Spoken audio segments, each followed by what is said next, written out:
This is the BBC. This podcast is supported by advertising outside the UK. Hello, thank you for listening to this edition of Inside Health. I hope you enjoy it. Coming up in today's programme, hearts and adrenaline. I'm sure you've seen cardiac arrests on TV where the patient is brought back by an injection directly into the heart. Think John Travolta and Uma Thurman in Pulp Fiction if medical dramas aren't your thing. But back in the real world, new research has highlighted a worrying link with brain damage. Margaret McCartney takes a closer look. And artificial eyes. I visit Europe's biggest maxillofacial prosthetics lab to see how they're made and to meet the woman behind a new type of prosthesis that's so light it floats. And you'll be surprised how much that matters. I had a man who fell out in the shower, but he found it easy. I've had them falling out in swimming pools. I've had a sailor. I don't know what he was doing, but apparently it was bobbing next to him when he capsized. That's lucky. I mean, that is lucky. Can you imagine that? Everything you wanted to know about artificial eyes coming up later. But first, Margaret McCartney's been to a high-tech lab to learn more about the impact of sports like running and cycling on your joints, particularly knees. And Margaret, you're both a runner and a cyclist. I am. I've got the running bug maybe about sort of 8 or 9 years ago now, but in the last couple of years I've become progressively more advanced with the type of bike I have. I've graduated from a Dutch bike onto more of a road bike now. And how far do you run and how far would you cycle in a typical week?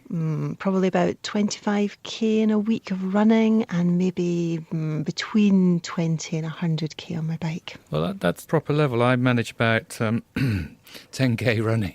I didn't say I was fast. I run very fast. Yeah, well, I don't run or cycle very fast, unfortunately. And have you had any problems with joint injuries? Well, just little niggles, I suppose, with my hips and my knees, which haven't stopped me from running or cycling. But I did go to the new motion analysis lab at the Golden Jubilee Hospital in Glasgow, and I cycled there, Mark, through a gale blowing against me there and back. And I asked consultant orthopaedic surgeon Jason Roberts about that vexed question. Is running bad for your knees? Certainly we know that if you do MRI scans of people after they've just run a marathon or just in a high intensity run, when the radiologists look at the MRI scans, they can see that there has been indications within the cartilage that it shows that there might be some damage or inflammation. Now, that's all well and good in the acute phase, but there have been some really good studies, particularly one longitudinal study from Melbourne where they looked at 249 patients over a long period of time. And actually what they found was the exact opposite on the MRI scans. Patients that did lots of vigorous exercise, almost in a linear fashion, the more vigorous exercise they did, the thicker their articular cartilage was. We have a term in orthopaedics called Wolff's Law, which is that the bone responds to the stresses put upon it. And the beauty of all biological systems is it looks like cartilage does exactly the same. So as long as you adapt to your running and take it nice and slowly as you adapt, then the likelihood is you actually improve your articular cartilage, not damage it. Obviously, if there's any pre-existing injury, particularly in the knee, if you've had pre-existing ligamentous injury, then yes, if you go pounding your joints, you are probably going to damage them worse. But as long as you don't have those things or those things have been treated, the likelihood is you're actually going to improve your cartilage by running. So what about if you're carrying too much weight? We know that the stresses on the knee are directly related to the weight that you have. If you walk, you put about half your body weight stress on the knee joint. If you go up and down stairs, you're putting 7 to 8 times your body weight through your knee joint, particularly the patellofemoral joint. If you do something like a deep squat, you're putting even 20 times your body weight through the knee joint. That's quite a big force, so any extra weight that you are above ideal body weight increases the force on that and potentially cause increased wear and tear. However, on the opposite side of that, the body is very adaptive and the cartilage can adapt to stress, that as long as you do it in a very graduated fashion, and most athletes would talk about increasing their training activity about 5% a week, then it's very likely that your cartilage will adapt to that during periods when you're trying to lose weight. So I also do a fair bit of cycling, and quite often people say to me, well, cycling, that's much better for your knees because you don't have the same impact on the pavement. Is that true or not? It's an interesting debate. It produces a different stress on the knee joint. The cartilage is not being stressed in the same way as a sudden impact that you would get when you run. But what we do know is that if you look at both runners and cyclists, both thicken their cartilage in response to the amount of exercise they do. And actually, there are quite a few studies now that show that runners do adapt to running and that their articular cartilage does thicken in response to the amount of running they do. Now, one or two coaches, particularly triathlon coaches, talk about a risk-benefit curve with running. And they say anything up to 2.5 hours a week doesn't imply any increased risk from running. But once you're going above 2.5 hours, then you're probably better off spending more time on the bike and getting the cardiovascular fitness from the bike, because you are less likely to cause damage to your joints, less likely to cause damage to the soft tissue components of your mechanics, the tendons, the ligaments, the muscles. As you know, Jason, I cycle down here in the Winstead Bank and I do get a bit of hip pain and knee pain occasionally. Is that the kind of thing that you could help me with today? Potentially, and certainly what I think that would be a good idea is if we try you on your bike in the motion analysis lab, and we can actually first of all dynamically see how open your hip angle is when you cycle, what position your knee bends to when you cycle, because that will give us a really good idea of where we need to change things a little bit on your bike. Jason isn't just an orthopaedic surgeon. He's a very successful competitive cyclist as well as the team doctor for top professional cycle teams. The specialists here are researching the optimum cycling position for elite riders. Not quite sure what they're going to make of a highly amateur cyclist, but the sophisticated technology here will also give detailed information for the movements of post-operative hip and knee surgery patients, objective measurements which up until now just haven't been available. Okay, so we're now in the motion analysis lab, and what the motion analysis lab entails is a set of cameras looking at the subject from all different angles. Then what we do is we put lots of reflective markers on them at different anatomical points so that we can accurately assess the angles at each joint. So it looks a bit like a special effects studio because you've got this green wallpaper and stuff on the floors, and it sounds a lot about how they make sort of special effects in movies to put in artificial characters and things. Is that akin to this? What we can do with that green screen is we can accurately look at the frontal area of a person as they cycle, and from that we can work out aerodynamically whether they're in a good position. Hi Margaret, I'm David. I'm one of the research doctors. This is my road cycling bike. Your bike didn't fit on the setup, so we've now upgraded you significantly. But we have replicated a comparable position to what you were used to riding on your commuting bike. So this will feel. You're promising me I'm not going to fall off? I don't think you will. At this point, I realised that the entire team are passionate and elite cyclists, road racers and mountain bikers. I'm feeling a bit nervous, but I am going to point out that I was the only one to cycle to work. So how does that feel compared to your existing position? Do you think your legs are in the feet are in the same position? Yeah, no, I think it feels pretty much the same. Okay, so I think we'll be happy to proceed with sticking you up with markers then. Okay, great.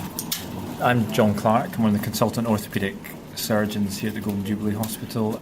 So Margaret's having the markers applied at the key anatomical points, and this allows us to generate an biomechanical model of the underlying joints, and it'll allow us to assess those joints when she starts pedalling. Cameras can operate at incredibly high speeds, so even if she was to pedal as fast as she possibly could, that's only a fraction of the capability of the system. The cameras are such high-speed capture that if we could get a Formula 1 car driving through here, it would capture that without any problems. That's me all set. I've got my reflective sensors on my lower limbs and my pelvis. It's a slightly strange experience. We're now going to go into the sort of command module here and actually look at what's actually happening and start to do some analysis of the angles of your knee as you cycle. Yes, I'm on the bike just now. It's a bit like being at a spin class but without the music, but there are significantly more scientists observing what's going on. So there's a video beside me, so I can basically see myself in camera. It's not the prettiest of sights, and I can see a kind of graphic overlay of my legs going up and down, one leg in red, one in green, and my pelvis in blue. This is the most analysed I think I've ever been in my life. So we're now in the command centre, and we're now looking at a front view of Margaret cycling, and one of the key things you can see straight away is it is very dynamic, and you really use your pelvis and lower back muscles an awful lot when you're cycling. So we can see that the pelvis is tilting each time Margaret presses her right leg down, the pelvis tilts to the right, and the opposite on the left side. Now it looks very even, but we'll actually look at it during a segment of her riding to see if it does stay stable or if she has actually got one weakness on one side or another. It takes a while for the full analysis to come through, but when it did, it was quite surprising. Unlike most recreational cyclists who tend to have their saddle too low, I've got mine slightly too high, a common error in elite cyclists too. This means my hips are tilting as I push down on the pedals. So how do you make sure your saddle is at the right height? Jason has this advice. One very simple tip that something I was taught even as a boy when I first started cycle racing is if you can sit on your saddle and get someone to hold your bike upright, and if you can put the heels of your feet on the pedals, if you can just about get all the way round the pedal cycle without shifting from side to side, you're probably ballpark in the right area. Jason Roberts, John Clark, David and Ewan in the Motion Analysis Lab at Glasgow's Golden Jubilee Hospital. So, Margaret, did a lower saddle help? I'm going to say I suspect that it did, but I also suspect that I'd be a lot better if I was slightly fitter, so who knows. Now, Margaret, I know you've seen the film Pulp Fiction, and you won't have forgotten the scene where John Travolta restarts Uma Thurman's heart after she collapses by injecting adrenaline through a needle in her chest. It's a scene replicated in many a medical drama like Casualty and ER. Injecting adrenaline, typically through a vein rather than directly into the heart though, has long been part of the treatment for cardiac arrest to stimulate the heart.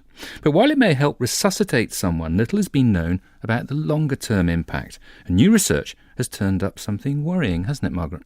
It has indeed, and this has been something that has been talked about for a number of years, the potential for adrenaline not simply to be useful in cardiac arrest, but might actually have some hazardous side effects.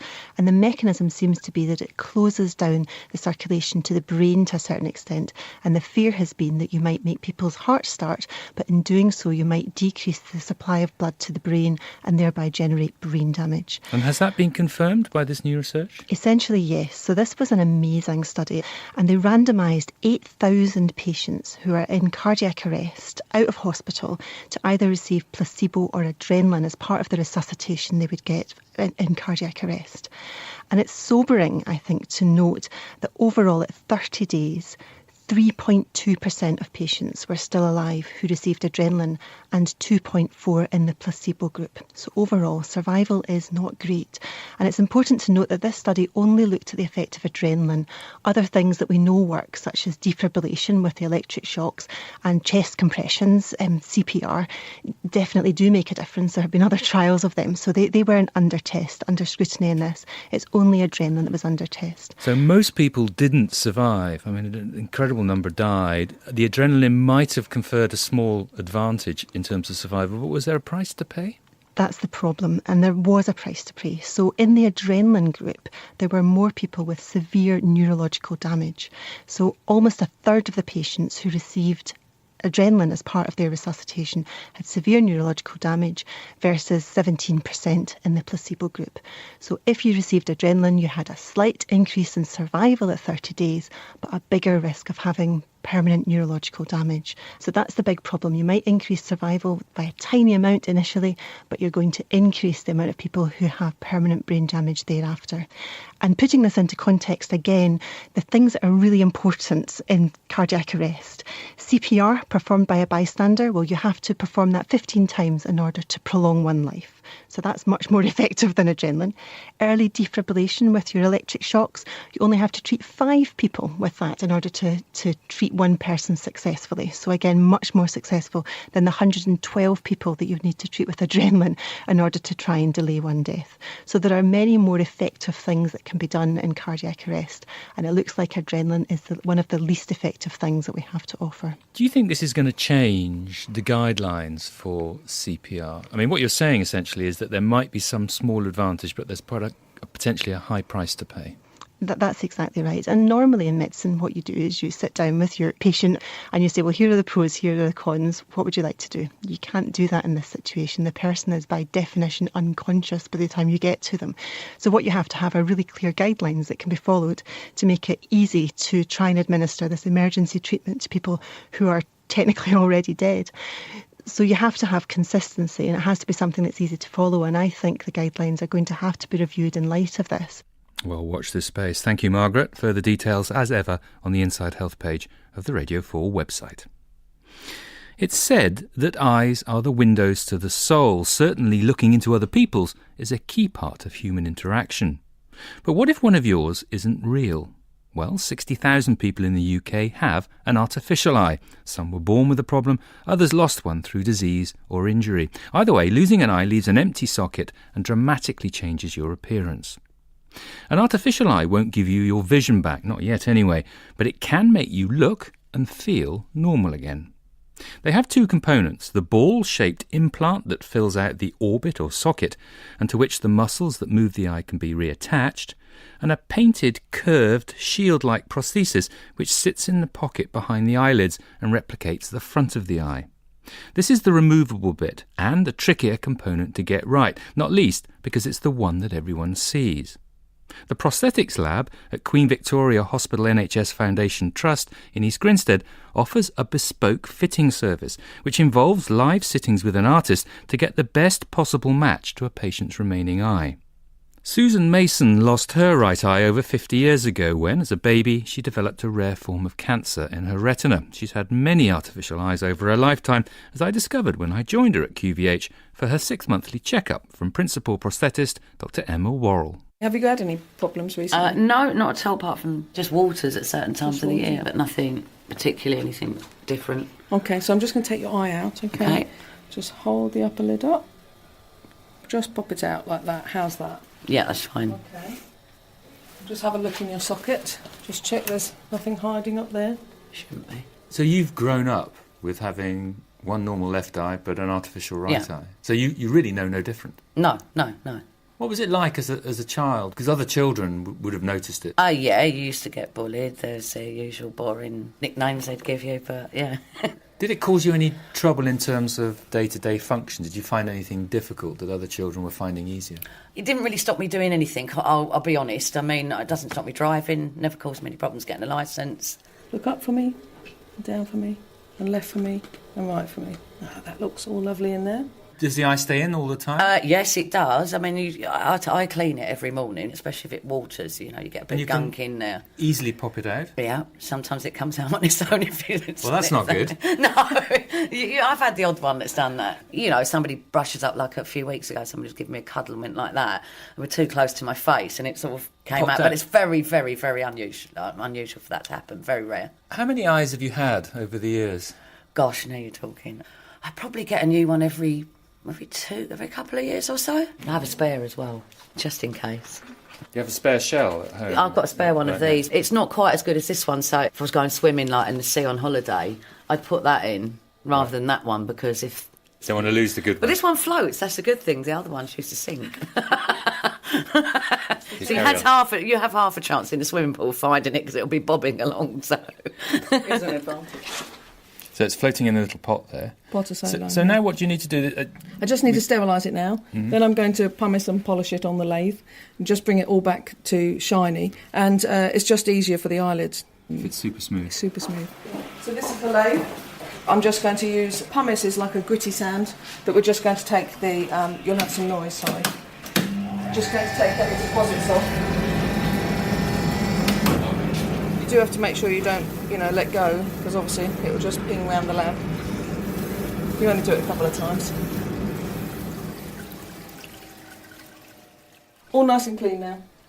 Nice and smooth, ready for you. Do you want to pop it back in or shall I? You can if you like. There you go. So just open up the lid, pop it in, rotate it, and then just release the sucker. There you go. Okay. Back to normal. Your eye's back in, and it's got a nice sparkle to it as well. You do look in the mirror, and everyone says, "Oh, you don't look any different to me." But to me, I think I do, and I can spot somebody with one of these a mile off, where everyone else can't. But you know what you're looking for. But I think this one makes me. They're more even, and I think it just looks more like part of me. Talking to you now, and speaking as a doctor, if I didn't know that you had an artificial eye, I wouldn't have noticed. In fact, the more animated you are and the more you talk, the more natural it looks. It's very good. I'm really happy with this one. My name is Raman Malhotra. I'm a consultant ophthalmic and oculoplastic surgeon at the Queen Victoria Hospital. What that means is that I'm an eye specialist who's trained in plastic surgery around the eyelid region. I'm effectively an eyelid surgeon. The most important thing, actually, what patients really are after is conversational movement. The sharp, darting movements that when you engage with someone you don't realise you're doing, but your eye is moving very rapidly but for a short distance. And as long as it moves symmetrically with the other eye and doesn't sit and stare, it doesn't attract attention. Because there's nothing worse than an eye that just sits and stares. It really doesn't look natural. Yes, and that will drag your attention. So if you can have an eye that moves synchronously with the other side, even if it doesn't move fully, that will look natural. What's it like having an artificial eye, and what might they miss that you and I take for granted? As someone who is faced with the prospect of losing their eye or has lost their eye, the early period, there's a grieving process. And initially, there's the appearance, the coming to terms with a sudden change in your appearance. In longer term, their concern generally switches to the health of their other eye.